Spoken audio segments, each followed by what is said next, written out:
Hi hello welcome to நந்தாச்சா ஃபேமிலியோட friends. இன்றைக்கி என்ன வீடியோ பார்க்க போகிறீங்கன்னா, முருகர் கோயிலுக்கு போகலான்னு சொல்லி பிளான் பண்ணிட்டு இருந்தேன். பாப்பா தம்பிங்க குசு குசுன்னு பேசிட்டு இருந்தாங்க. என்னன்னு கேட்டாச்சுன்னா, அப்போ எங்களையும் ஏதாவது கோயில் கூட்டு போங்கன்னு சொன்னாங்க. வாங்க போகலான்னு சொல்லி டக்குன்னு ரெடி ஆயிடுச்சு. முருகருக்கு ஒரு கும்பிட போட்டு டக்குன்னு கிளம்புனோம். இன்னைக்கு எங்கே போகிறோன்னு பார்த்தீங்கன்னு வச்சுக்கோங்களேன், குழந்தைங்களுக்கு பாப்பா தம்பிக்கு 2 பேத்துக்கு எங்கே போகிறோன்னே தெரியாது. அவங்க நினச்சிட்டுருக்காங்க ஏதோ ஒரு குன்னூருக்குள்ள இருக்கிற கோயில் தான் கூட்டு போகிறேன்னு வச்சாங்க. ஆனால் நான் கூட்டு போன கோயில் பார்த்தீங்கன்னா ஸ்ரீ பாலதண்டாயுத சுவாமி திருக்கோயில் சரவணமலை. போகிற வழியெல்லாம் பார்த்தீங்கன்னா செம வியூ ஃப்ரெண்ட்ஸ். 2 பக்கமும் டீ எஸ்டேட்டு கார்டன்ஸ்ன்னு சொல்லி எக்கச்சக்கமாக இருந்துச்சு. பாப்பா தம்பிக்கு ரொம்ப எக்ஸைட்மெண்ட்டாக இருந்தாங்க. இதுதான் வியூ பார்த்துக்குங்க. அடிக்கிற வெயிலையும் பார்த்தீங்கன்னா அந்த மிஸ்ட்டு ஊட்டி கிளைமேட் வந்து சூப்பராக இருந்துச்சு ஃப்ரெண்ட்ஸ். இதுலேருந்து பார்த்தீங்கன்னா ஒரு ஆஃப் சைட் ரோடாக இருக்கும், கொஞ்சம் ஃபாரஸ்ட்டுக்குள்ளே போகிற மாதிரி இருக்கும். பார்த்துங்க வியூ எப்படி இருக்குன்னு. இந்த ரோட்டில் தான் மெதுவாக பாப்பா தம்பியில் கூப்பிட்டு போயிட்டு இருந்தேன். தம்பி பையன் தான் வீடியோ எடுத்துகிட்டு வந்துட்டு இருந்தான். கூட மெதுவாக தான் போயிட்டு இருந்தோம் ஃப்ரெண்ட்ஸ்.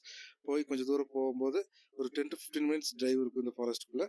பாப்பா தம்பி ரொம்ப என்ஜாய்மெண்ட்டாக வந்துட்டு இருந்தாங்க. 15 மினிட்ஸ் டிரைவுக்கு அப்புறம் பார்த்தீங்கன்னா கோயிலோட மலை அடிவாரம் வந்தாச்சு. ஏன்னா முருகர் பார்த்தீங்கன்னா எப்பொழுதும் மலை மேலே தான் இருப்பார். மலைக்கு அடிவாரத்தில் வந்தோன்னா வண்டியை பார்க் பண்ணி பார்த்தாச்சுன்னா கூட்டம் கம்மியாக தான் இருக்குன்னு நினச்சி பார்த்தோம். ஏன்னா கொஞ்சம் ஃப்ரீயாக தான் இருந்துச்சு. ஃபாரஸ்ட்குள்ளே தான் டிரைவ் இருந்தாலும் வண்டியை பார்க் பண்ணிவிட்டு மெதுவாக வந்து மலையேற ஆரம்பிச்சிட்டோம்.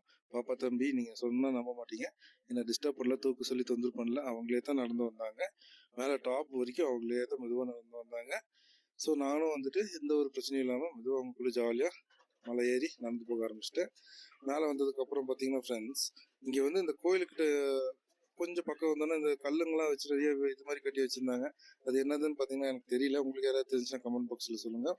தம்பி பையன் சொன்னால் நானும் இது கட்டணும்னு சொன்னால், நான் சொன்ன சாமி கும்பிட்டு வரும்போது கட்டிக்கலாம்னு சொல்லியோட தம்பி ஓகேன்னு சொல்லிட்டு திரும்பி நாங்கள் வந்து என்ன பண்ணுறோம், மலை மேலே ஏற ஆரம்பிச்சிட்டோம். அப்படி இப்படின்னு சொல்லி பார்த்தீங்கன்னு வச்சுங்களேன், மலை ஏறி வந்து கோயிலை ரீச் பண்ணியாச்சு. கோயிலை ரீச் பண்ணி என்ன சீக்கிரம் சரி கூப்பிட்டாங்க. என்னன்னு பார்த்தீங்கன்னா அபிஷேகம் ஸ்டார்ட் ஆயிடுச்சு. நாங்களும் வாங்கிட்டு வந்து பாலை கொடுத்து அபிஷேகம் பார்த்துட்டு கொஞ்ச நேரத்தில் பார்த்தீங்கன்னா அன்னதானம் ஸ்டார்ட் ஆயிடுச்சு. சாப்பிட்டு தான் போகணும்னு சொல்லிட்டாங்க. ஸோ கொஞ்ச நேரம் டைம் பாஸ் பண்ணலாம்னு சொல்லி நானும் பாப்பா கொஞ்சம் அந்த பக்கம் இந்த பக்கம் சொல்லி ஃபாரஸ்ட்டுக்குள்ளே போனோம். பார்த்தீங்கன்னா சிண்டுக்கு வந்து டான்ஸ் ஆட ஆரம்பிச்சிட்டாங்க. எதுக்காரங்க ஏறாங்கன்னு தெரியல, அவங்க ஜாலியாக என்ஜாய் பண்ணிருந்தாங்க. அங்கேருந்து பார்த்தா தம்பி பையன் கூப்பிட்டான்.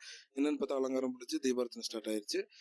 மெதுவாக வந்து லைனில் நின்று சாமி தரிசிச்சுட்டு பக்கத்துல கோயிலுக்கு முன்னாடி நின்றுருந்தோம். ஒருத்தர் உள்ள வர சொன்னாங்க. சாமி கும்பிட்டு வெளியில வந்தோம். அன்னதானம் ஸ்டார்ட் ஆயிடுச்சு. நானும் பாப்பா தம்பி 3 பேரும் அன்னதானம் வாங்கி சாப்பிட ஆரம்பிச்சோம். நான் பாப்பாக்கு ஊட்டி விட்டு சாப்பிட்டு சரி போதும், ஏன்னா டைம் ஆகிட்டே இருக்கு, நம்ம கிளம்பலாம்னு சொல்லிட்டு கிளம்பியாச்சு. வர வழியெல்லாம் பார்த்தீங்கன்னு வச்சுக்கோங்க, தம்பி பையன் வந்துட்டு ரொம்ப என்ஜாய் பண்ணிட்டு வந்துட்டு இருந்தாங்க ஃப்ரெண்ட்ஸ். 2 பேரும் அந்த கடைசியில் அந்த கல்லோட ஐடியா ஞாபகம் தான் அவங்க ஒரு சின்னதாக வீடு கட்டினாங்க. அதில் ஃபைனலாக பார்த்தீங்கன்னா பாப்பா வந்து ஒரு சின்ன கல்லை கொண்டு போய் வச்சு ஒரு ஃபினிஷ் ஆஃப் கொடுத்தாங்க. அங்கேருந்து கிளம்பியாச்சு. நீ போடா ஸ்கூட்டியில் நாங்கள் ஒரு ஒன்றா குதிரையிலன்ற மாதிரி அவங்க 2 பேரும் பார்த்தீங்கன்னா வர வழியில் பார்த்தீங்கன்னா அந்த சில்ஸ் பார்க் கிட்ட ஹார்ஸ் ரைடிங்க்கு வராருன்னா வீட்டில் வந்து கிளம்பி மாட்டிருந்தாரு. பாப்பா தம்பியும் நாங்கள் இதில் தான் போவோம்னு சொன்னோன்னு நான் கேட்டதுக்கு அந்த அண்ணா ஏற்றிக்கிட்டாரு. நான் சில்ஸ் பார்க்கில் வந்து வெயிட் பண்ணிட்டு இருந்தேன். அவங்க 2 பேரும் ஒரு 1/2 கிலோமீட்டர் குதிரையில் சவாரியில் தான் வந்தாங்க. இந்த வீடியோ பிடிச்சிருந்துச்சுன்னா லைக் பண்ணுங்கள், ஷேர் பண்ணுங்கள், சப்ஸ்கிரைப் பண்ணுங்கள், எங்களுக்கு சப்போர்ட் பண்ணுங்கள். தேங்க்யூ ஃப்ரெண்ட்ஸ், பாய்.